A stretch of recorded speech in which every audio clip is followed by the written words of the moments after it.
할렐루야. 우리 주 예수 그리스도의 은혜와 평강이 오늘 하루 모든 할렐루야 공동체와 함께 말씀을 나누는 모든 성도들의 삶 가운데 충만히 임하길 예수 그리스도의 이름으로 선포합니다.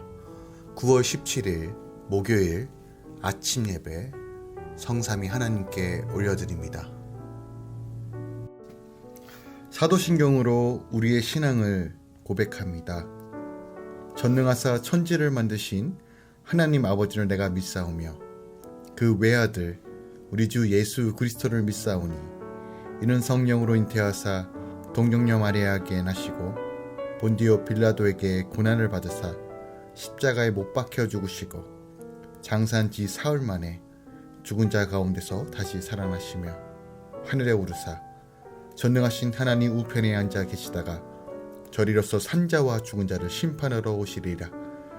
성령을 믿사오며 거룩한 공예와 성도가 서로 교통하는 것과 죄를 사하여 주신 것과 몸이 다시 사는 것과 영원히 사는 것을 믿사옵나이다.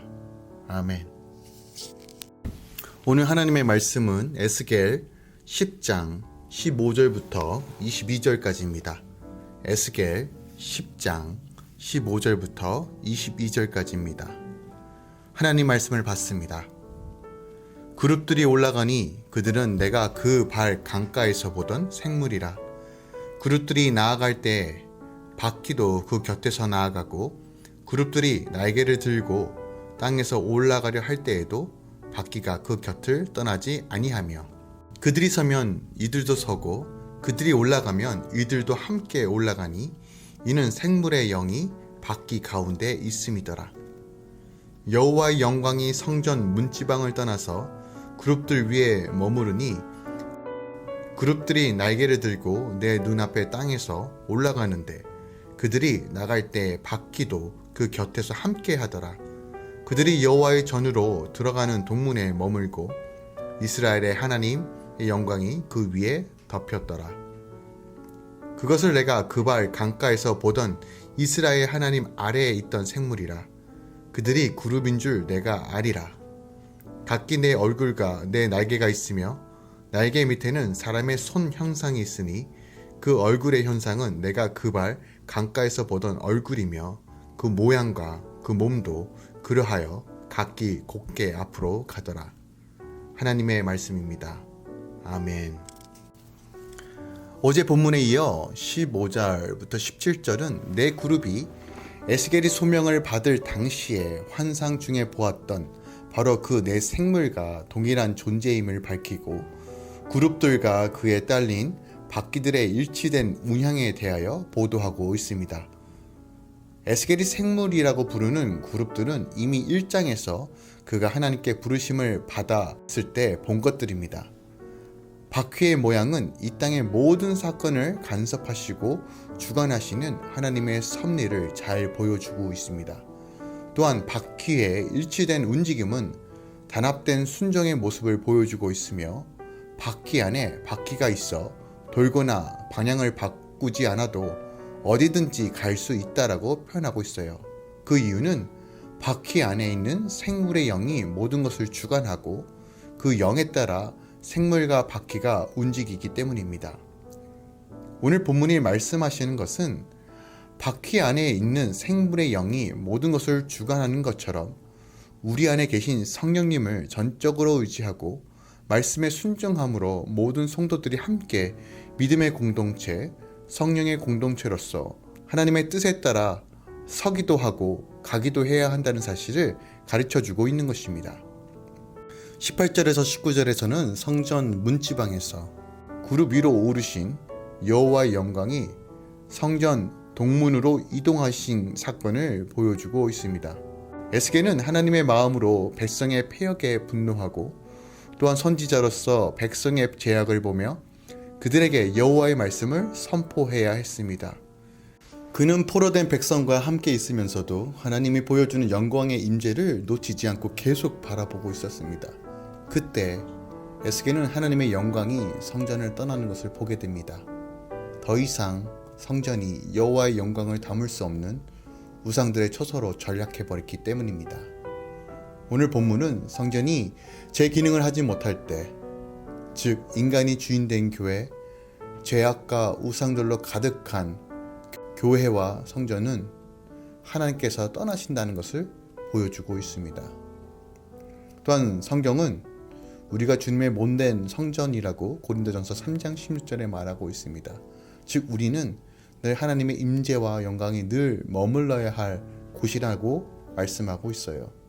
하지만 나 자신과 공동체를 더럽히며 여전히 죄악된 길을 선택하고 타협하고 죄를 합리화한다면 우리 삶 가운데 하나님의 임재는 없습니다.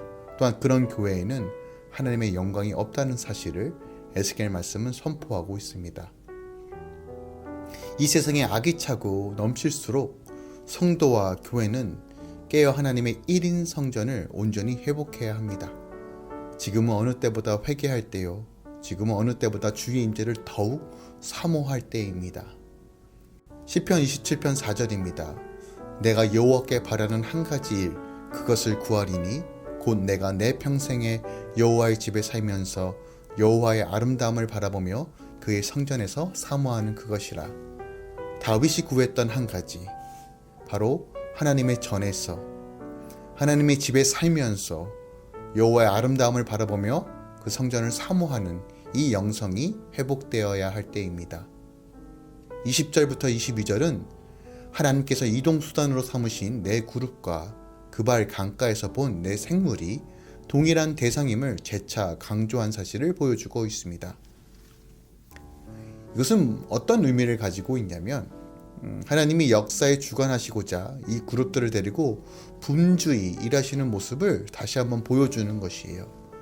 그 생물은 네 날개를 갖고 곧게 움직입니다. 그리고 날개 밑에는 사람의 손 같은 것이 있어 하나님의 통제에 따라 지혜롭고 능동적으로 일합니다.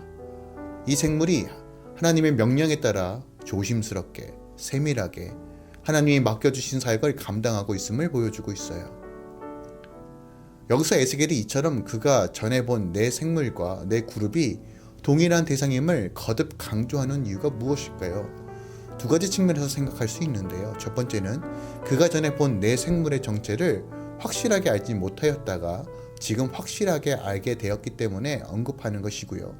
두 번째로는 하나님의 영광은 비록 지금 성전을 떠나가고 그로 말미암아 예루살렘 성전의 성읍은 파괴될 것이지만 하나님의 영광은 성전을 초월하여 존재하시며 온 천하 만물과 또한 역사와 모든 인간의 인생을 주관하신다는 사실을 보여주기 위해 거듭하여 강조하는 것입니다. 또한 분주히 일하는 그룹들을 통해 하나님의 교회는 주님의 몸된 교회와 성도는 공동체로서 하나님의 사명을 잘 감당하기 위하여 우리가 최선을 다해서 열심히 헌신하고 주님께 나아가야 한다는 사실, 또한 이 땅에 그 사명을 감당해야 된다는 사실을 우리에게 말씀하고 있는 것이에요. 그럼 오늘 본문을 통해서 우리가 깨닫고 삶으로 적용해야 할 것은 무엇이 있을까요? 지금 본문에 보면 하나님께서 지상에 거하시던 처소에서 떠나셨습니다. 그 이유는 우상들로 더럽혀진 성전에 거할 수 없기 때문에 떠나신 것입니다. 그리고 그 결과 예루살렘 성전과 예루살렘은 파괴되고 말았습니다. 즉 하나님께서 함께 하지 않는 삶, 하나님의 통치와 주권 안에 거하지 못한 모든 자의 결과는 결국 파멸이라는 것을 보여주고 계십니다. 겉으로 보면 아무렇지도 않은 것처럼 보이지만 영구히 계속될 그들의 최종적 상태는 파멸입니다. 죄가 주는 유혹이 아무리 달콤해도 그 너머에 감추어진 죽음과 파멸의 독을 감지해야 합니다. 우리는 지금 나중에 회개하면 되지, 나중에 돌이키면 되지 하는 생각으로 어느 순간 우리의 영적인 눈과 귀를 막고 자기 마음대로 그렇게 타협하면서 살아갑니다. 기억하십시오. 죄와 타협하는 순간 우리의 영적인 눈과 귀는 점점점 마비됩니다. 죄에 대한 타협은 내 삶의 주인이 하나님이 아닌 내가 중심인 삶을 사는 것을 의미합니다. 성경은 악을 모양이라도 버리라고 말씀하십니다. 우리가 연약해서 죄를 짓지만 다시 우리 안에 거룩한 결단들이 이루어져야 한다는 것이에요. 지금은 거룩한 신부의 영성이 회복되어야 합니다. 우리가 반드시 마음속 깊이 되새기고 기억할 것은 하나님이 떠난 인생이 가장 불쌍하고 불행하며 소망이 없는 삶이라는 것이에요.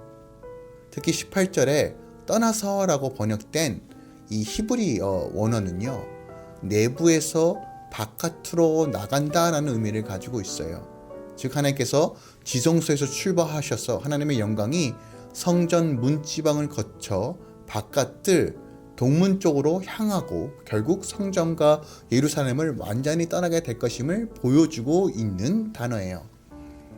하나님이 계시지 않는 예루살렘은 결국 바벨론에 의해 파멸됩니다. 예루살렘이 보존할 수 있었던 이유는 그곳이 해발 700m의 고지대에서 건설되었기 때문이 아니요, 천혜의 요새이기 때문도 아닙니다. 또한 군사력이 막강해서도 아닙니다. 그래도 하나님께서 그곳에 계셨기 때문에 예루살렘은 보존될 수 있었습니다. 예루살렘은 하나님께서 그곳을 떠나시기 전에도 여러 재앙으로 말미암아 극심한 고통에 시달렸지만 그것은 그들의 죄에 대한 하나님의 심판이었습니다. 그런데 그때 받았던 심판과 재앙은 하나님께서 예루살렘을 떠나가심으로 생기는 결과와 비교할 수 없을 정도로 낮은 수준이었다는 것이에요. 이것이 무엇을 의미합니까? 우리가 연약하고 부족하여 죄로 넘어질 수 있습니다. 하지만 그 죄에 대해서 하나님께서 하나님의 방법으로 징계하십니다. 그래도 그 징계를 받을 때 여전히 하나님께서 나에게 매를 드실 때가 은혜의 때라는 것이에요. 징계할 아비가 있고 어미가 있을 때가 복되다는 것이에요. 하지만 더 늦기 전에 우리가 다시 한번 기억해야 됩니다. 아직 늦지 않았습니다. 몸된 교회는, 성도는 다시 여호와께로 돌이켜야 합니다. 다시 아버지께로 돌아가야 합니다. 더 하나님을 가까이 해야 합니다. 오직 예수님만이 소망이십니다. 구원이십니다. 세상을 바라보지 말고 오직 우리 하나님만 바라보며 다시 한번 주님과의 관계를 회복하시고 철저히 회개를 통해서 다시 한번 하나님의 거룩한 영으로 충만하여 오늘 하루도 믿음으로 승리하시길 우리 주 예수 그리스도의 이름으로 축원드립니다. 기도하겠습니다. 주님, 오늘 완벽하게 하나님의 영광이 떠나는 이 장면을 통해서 우리에게 무엇을 말씀하시는지 듣기 원합니다. 하나님 없는 인생은, 하나님 없는 삶은, 하나님 없는 가정은, 하나님 없는 교회는, 하나님 없는 사업터는 파멸입니다. 주님, 내가 주님의 처소가 되기 원하고 주님께서 머무르시는 성전이 되기 원합니다. 우리 삶 가운데 1인 성전이 회복되기 원하고 다시 한번 우리의 몸된 교회가 온전히 주의 말씀으로 회복되기 원하고 본질로 돌이켜 다시 한번 주의 영광이 회복되어지기 원합니다. 특별하게 하나님 나라를 위해 기도합니다. 여러 가지 어려움과 재앙 가운데 있지만 이 시간 하나님의 말씀에 순종하고 다시 돌이킬 수 있는 은혜를 허락하여 주시옵소서. 핍박과 어려움 가운데서도 다시 한번 주님을 의지하고 믿음으로 걸어갈 수 있도록 인도하여 주시옵소서. 오늘도 죄에서 돌이켜 하나님을 바라봅니다. 주님의 긍휼과 은혜로 채워주시고 모든 가정과 사업터와 직장과 학교 가운데 주의 영광과 임재로 우리를 붙들어 주시고 인도하여 주시옵소서. 이제는 우리 주 예수 그리스도의 은혜와 우리 아버지의 놀라우신 사랑과 성령님의 내주교통 충만 역사하심이 오늘도 주님 바라보며 묵묵히 걸어가는 모든 주의 성도들의 삶 가운데 이제부터 영원까지 함께 있을지어다. 아멘.